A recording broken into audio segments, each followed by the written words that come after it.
capables de faire et comment ils le font.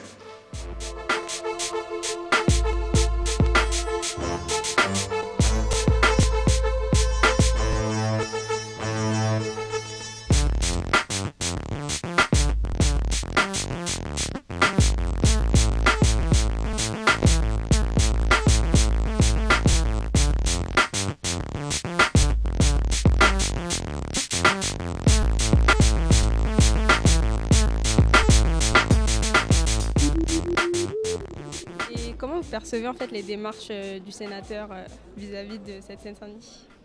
Je trouve que c'est une très bonne initiative que de nous avoir conviés ce soir à présenter notre travail aux uns et aux autres. C'est d'abord, je pense, assez valorisant pour chacun d'entre nous. Et puis ensuite, l'opportunité de faire des rencontres et puis de pouvoir s'exprimer également auprès de personnes qui, si elles entendent ce qu'on dit, peuvent peut-être agir pour mieux désenclaver justement la Seine-Saint-Denis. Beaucoup d'obstacles, on a toujours beaucoup de difficultés à trouver des financements, notamment aussi de gens qui vont vous faire confiance, accompagner votre projet, mais j'y suis quand même arrivée. Si l'écoute justement des gens qui ont le pouvoir est plus active, si les jeunes et moins jeunes de la Seine-Saint-Denis sont mis en avant, sont écoutés, sont aidés, accompagnés dans leurs projets, je pense qu'il y aura un mieux-être. De toute façon, il faut vraiment nous aider. C'est la seule façon de nous permettre d'avoir plus confiance et donc de réaliser plus de choses, de meilleures choses. Et forcément, il en découlera un mieux-être dans les quartiers. J'imagine, je l'espère.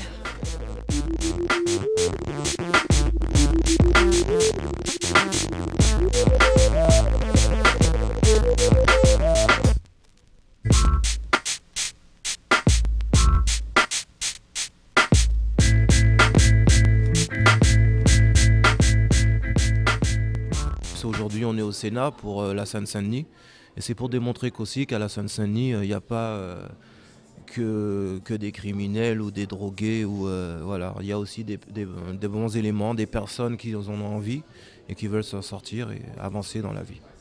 Et est-ce que vous avez une aide en fait de l'État ou pour votre titre et le fait que vous soyez ici aussi? Non, j'ai pas eu d'aide du tout. Et par rapport au titre de meilleur ouvrier de France, dans l'entreprise où je suis, dont je travaille chez Eurocopter, ça va m'aider à avancer un peu plus dans cette entreprise. Alors je pense que pour le futur, qui devrait faire plus d'actions comme cela. Parce que j'espère que ça ne sera pas la dernière. Et en même temps, entre parenthèses, je voudrais aussi encourager les jeunes des banlieues. Il n'y a pas que le concours de meilleur ouvrier de France, il y a aussi le concours de meilleur apprenti. Et là, ça pourrait leur faire un commencement pour entrer dans la vie active.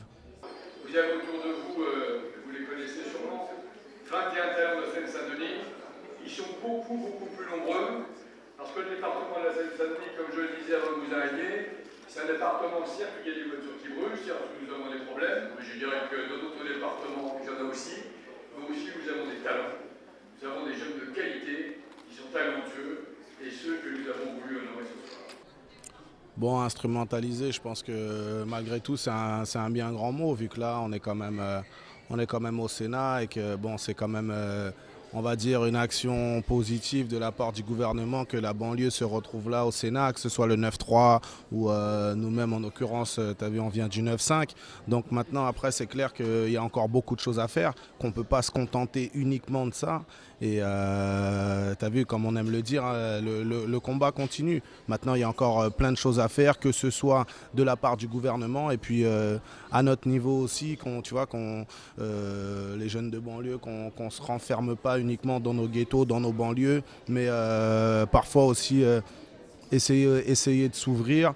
Et puis essayer de faire un travail en commun, comme là on peut le voir avec voilà, le défilé de Fatou Fatal et tous les autres défilés qu'il y a pu y avoir.